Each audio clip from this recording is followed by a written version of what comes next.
Hi, good evening. This is Meredith Lego, and I'm doing a series of videos on Ascension science.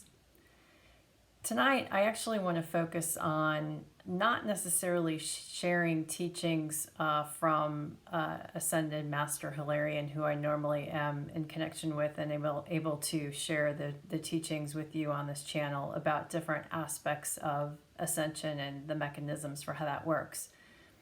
Tonight, I actually want to share some learnings or journeys of one aspect of going through the awakening or ascension process, which is the very, very important process of healing and clearing inner traumas or triggers within your multiple bodies. And probably the one that is the most important is actually the emotional body. And if you're new to this channel, I would highly, highly encourage you to actually start and go back to some of the beginning videos because of a lot of the content builds up in foundational knowledge. But in past videos, I've talked about the concept that we've got we're a multi-dimensional being, and we've got multiple bodies, a physical body, an emotional body, a mental body, and an etheric body. And in fact, we've got other bodies in addition to that, but those are the ones that we mostly interface with in our dimensional and density understanding. And as I mentioned, when you're on that path, if you're watching this channel, you likely are, very, very important that you do a lot of the inner work to identify the actual root cause of some of the triggers or traumas that could sort of be eating at you. Some of the root causes of those could have been something in your current life, but oftentimes it could have been some event that took place in another life that you've lived. And because there's really no time, it technically is a parallel life. But from a linear Earth perspective, it could be something that happened in the past from our linear understanding of time, or even something that's going to take place in the future. But there could be some event that goes on that creates a bit of a trigger within your multiple bodies that ultimately can impact you over time. And I'll explain that a little bit. And why that's important is because when you do inner work to help clear energy that gets trapped within your multiple bodies, when you are able to release that trapped energy, your outer world will become a better reflection of your inner world. So as one of the first few videos that I did was on the concept of mirroring, your outer world will always reflect your inner world. So if you have sort of triggers that are going on in your life causing you discordant or energies and thoughts that are constantly eating away at you, that ultimately can reflect things that are going on in your life in the outer world. As I mentioned before, one of the most important areas that you can work on clearing is your emotional body. And whenever you have some sort of an event, kind of a tough situation, trigger event that goes on in your life, usually you're going to create some sort of emotional reaction when something like that occurs. So this can happen a lot, when you're a small child, all the way up to just yesterday when you had a really bad day at work. But either way, you're going to have some sort of an emotional charge that goes on inside of your body. And when you have an emotional reaction and you're having a thought that's going along with that, those emotions, don't just kind of come and go. They actually are energy in motion. So if you think about the word emotion, it's emotion or energy in motion. So what happens is that you have an energy that's built up within your emotional body that's associated with that event, and it is emanating, or it gets sort of pushed out from your sort of etheric energy body. Now, if it's a particular event that essentially causes you to not necessarily move past the emotional event very quickly. Let's say it's something that eats at you and it bothers you. and you kind of stew on it, let's say more than 15 minutes, that energy, that emotional energy is going to actually start becoming more stagnant within your electromagnetic field around your body. And oftentimes when you're in a state where you have some sort of emotion that's gone on and you're not clearing it, you're in a situation where you're likely having dis-ease, within your mental body as well. So if you go back to some of the very first videos that I did, different types of energy carry a different vibrational resonance and frequency.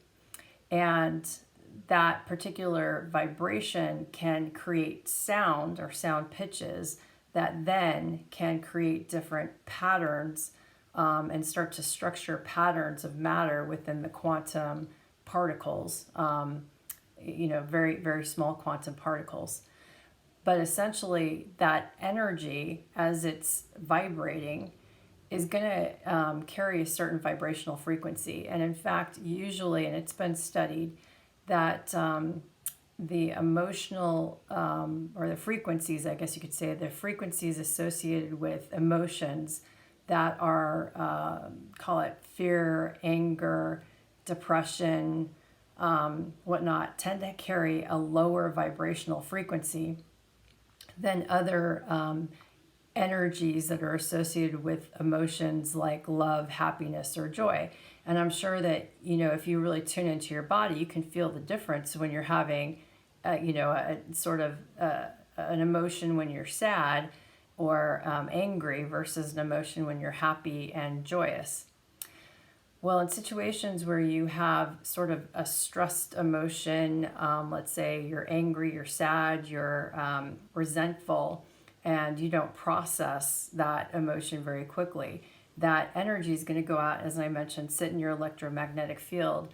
Likely you've got a lot of dis-ease going on within your mental body as well. And that energy is going to be vibrating at a certain frequency. Well, again, if you're not clearing it, if you're not sort of getting over, whatever that event was, that energy can start to create other energies in the nearby field to start to resonate at the same vibrational frequency. And one of the nearest in sort of energy fields that's near it is actually your physical body. And within your physical body, you've got lots of different, items like the bones, the organs, different items like that. So essentially, that energy, that could be an emotional energy that's sort of stagnant around your physical body in the electromagnetic field. What first starts as dis-ease within your mental body and your emotional body can slowly start to actually become disease within your actual physical body, because your organs and the very makeup of your physical body will start to resonate at the same vibrational frequency as that emotional energy that you are not clearing. And if you haven't researched this, I highly encourage you to basically look up the different vibrational frequencies of the organs in your bodies. So they're going to vibrate, they're going to have a certain sound or pitch tone, which are measured in hertz. And, if that's why when you kind of have an emotion, it's good to have an emotion. But if you find yourself sort of stewing or processing on, let's say emotions that are, more associated with fear or anger or depression or resentment, it's a really good time to tune in and work on trying to release that emotion. Some of it could be, you just need to work something out with a person who may have caused it. Excuse me. And sometimes it may be triggered because of something that happened in another life. And like I said, it's a really, really good time to tune in and try and understand that, because if you don't clear it, it can become a repeat emotion that sort of continues on. And it can create harm within your physical body. And in fact, a lot of the actual physical diseases that are out there, like cancers and tumors, in some cases even allergies, are actually due to trapped emotional energy within the physical body. And so there's actually a lot of really, really good techniques that help remove blockages of energy that are trapped within the physical body and the emotional body. And, you know, again, if that's something that you haven't explored, I encourage you to look into that and use those sorts of techniques, or hire individuals who know how to use those techniques. But this would be stuff like, you know, massage. You know, obviously, you know, massage is where you're just kind of like working on muscles, but there's energy that's actually trapped within the muscle. Yoga is another great, you know, tool. Reiki, which is more hands-on healing, using healing through like tuning forks, which is a sound vibrational frequency that actually can basically start to reconnect with the natural sound frequency of the organs inside of your body, and actually help clear any discordant energies that are within the organs within your body. Crystal bowls are another example of that. So those are really good techniques for clearing. But when you're doing it, you still don't necessarily, or may not necessarily, know the root cause of why things might be triggering you. And as such, you may not be in a position of really clearing some of the emotion or the trapped emotion within any of your fields, like your physical body, your emotional body, or your mental body. And as a result, to really get to understanding some of the root causes, there's a couple other techniques that are really good. And these are the ones that I know about. There could be other ones that maybe you've learned about. And, you know, if you've tried other techniques or have heard of other things, I encourage you to include them in the comments section so that I can learn and others who follow this channel can learn. One technique is called the emotion code, which is a technique that was developed by Dr. Bradley Nelson. He's quite renowned in the fact that, you know, he's written several books, has actually published a technique on how just everyday people like us can actually start to clear trapped emotional energy within our emotion body, our mental body, and our physical body, simply by going through an exercise and beginning to at least understand at some point what could have actually been the cause.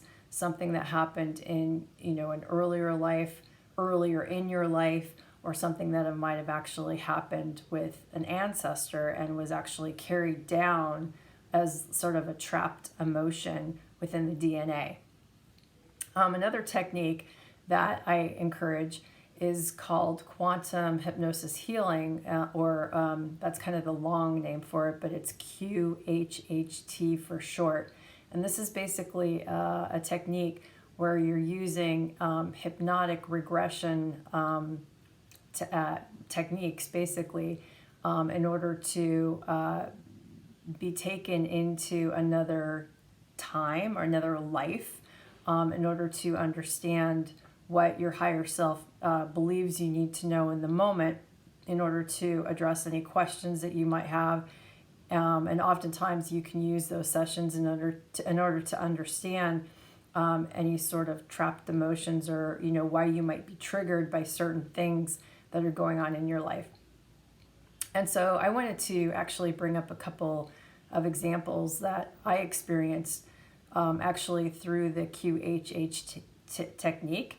And I've also been somewhat fortunate to have remembered some of these experiences or other lives during meditation as well. But they were extremely insightful to help to get to root causes of triggers of things that were going on in this life and sort of causing me consternation.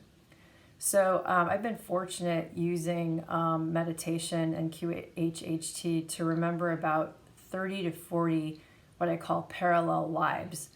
Most of the lives from a linear time perspective have taken place in the past, but I have been able to see future lives as well.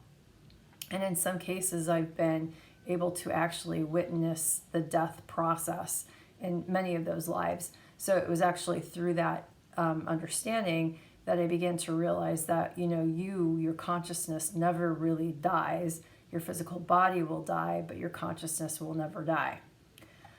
And there was a couple of lives that actually, as I mentioned, helped me clue into the root cause of something that was creating great triggers for me in this life. And this actually has to do with the whole concept of pedophilia. That obviously was a concept that was becoming more, let's say, in light within the news as it was starting to be revealed that this was an issue within the Catholic Church.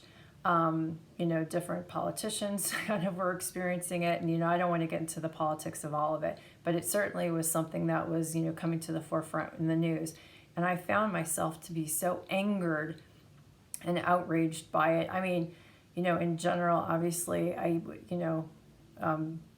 you don't want harm to cause to anybody. If you kind of follow the concept of the law of one or the golden rule, treat others the way that you want to be treated. So obviously it infuriated me just as a parent as well. But in addition to that, I actually found out that I had 2 lives in the past where I was actually the victim of pedophilia situations. One in which my parents, this was in the 1400s outside of Singapore, my parents were not well off and actually sold me into a brothel. Where I was kind of in a brothel situation, and I ended up dying at the young age of 18 from a heroin overdose.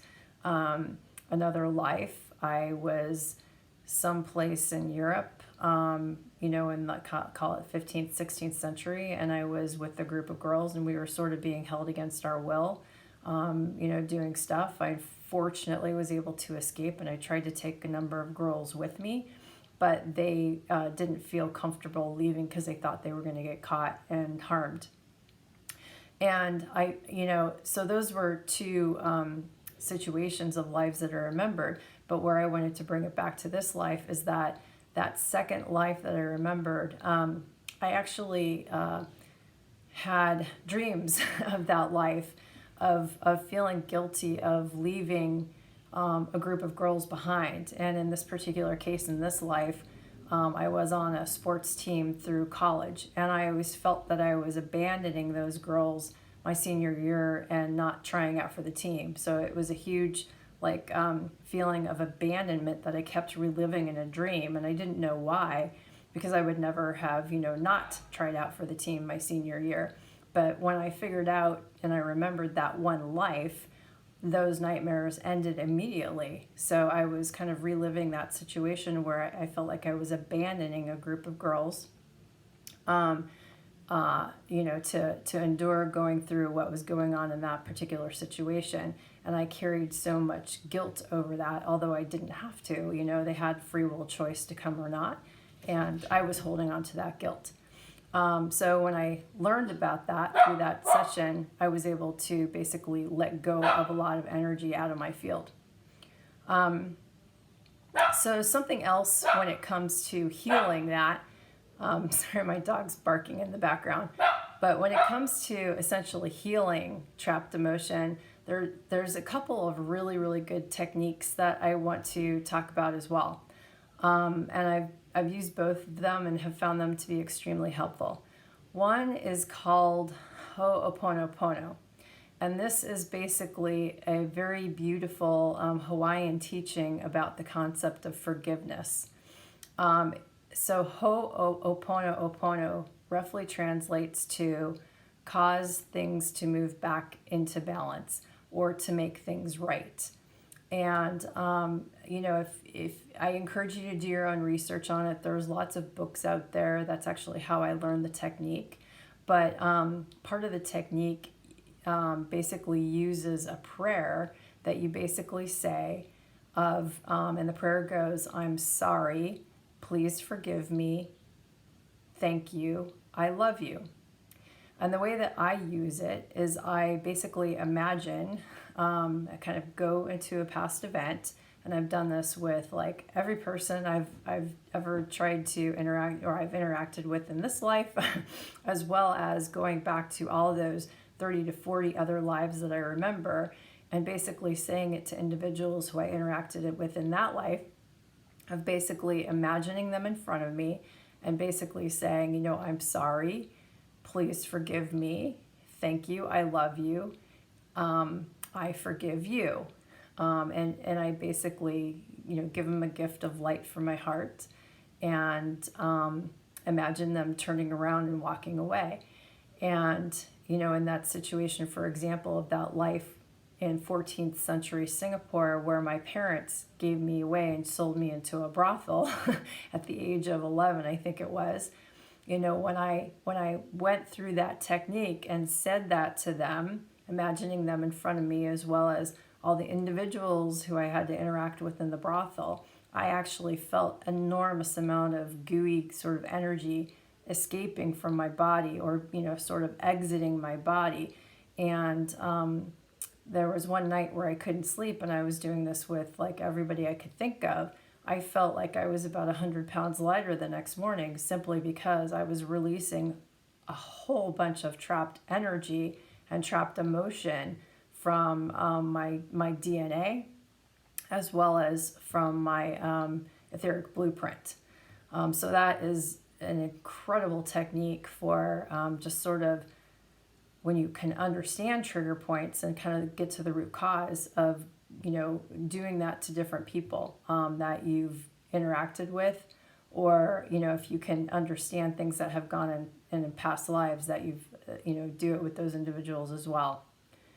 Another wonderful technique is to actually remember an event that happened in the past, maybe that wasn't the best, you know, memory that you've had, and essentially replace that memory with a new memory and a new emotion. So by doing so, you're essentially reprogramming your code within, you know, your own sort of Akashic record of what happened. And you're reprogramming the emotional imprint that has gone on inside of your DNA and your etheric blueprint around that particular event. So as an example, let's just take that one of, you know, 14th century Singapore, where, you know, my parents sort of sold me away. In that particular case, yeah, I've gone through the experience of not only going through the Ho'oponopono technique, but I also look back on that period and say, you know what, we all decide to move into a country and to try and take a different approach to life. I grow up, I have kids, and they're at my side helping me raise my children. We're in a small village, you know, being farmers, and the emotions are ones of love and support and safety. So doing that has also sort of reprogrammed, you know, any sort of feelings that I've had, certainly, or triggers around the whole concept of pedophilia. And I've come to a much different place of understanding. Not that, you know, it's something that I you know, don't tolerate the concept of it, because it's creating a huge emotional wounds upon the individuals who this is happening to. But at least I can come to a place of forgiveness for those particular individuals that I had to go through that with. So that's sort of an example of, you know, how important it could be to actually clear the triggers and the traumas within you. And when you do that, not only are you actually helping to heal elements of your emotional body and your physical body and your mental body, but you're actually raising the vibrational frequency of all of those bodies at the same time. And when you raise the vibrational frequency of all of those bodies, it's going to have a resonance effect with, you know, others around you in the quantum field. And basically all boats rise through that process. So, you know, if you're wondering how you can make a difference in the world, you know, to be of service in the world, simply working on yourself and doing the inner work can actually be the biggest benefit for, you know, helping others and serving others, because you're going to be vibrating higher, which is going to help others resonate and pick up to that higher vibrational frequency as well. So not necessarily, a teaching, a channel teaching from Hilarion, but I did want to share, the very important work that can go into the awakening process and the ascension process. So hopefully, you found that helpful. If you have any techniques or experiences that you've had in helping to clear any traumas or trapped emotions that created triggers in your life, I'd love to hear about it in the comment section, because I'm still learning on my own journey as well. And, love to find out other ways, that would benefit others, and we can share that as well. So with that, have a great rest of your night, and I'll see you in the next video. Thanks very much. Bye.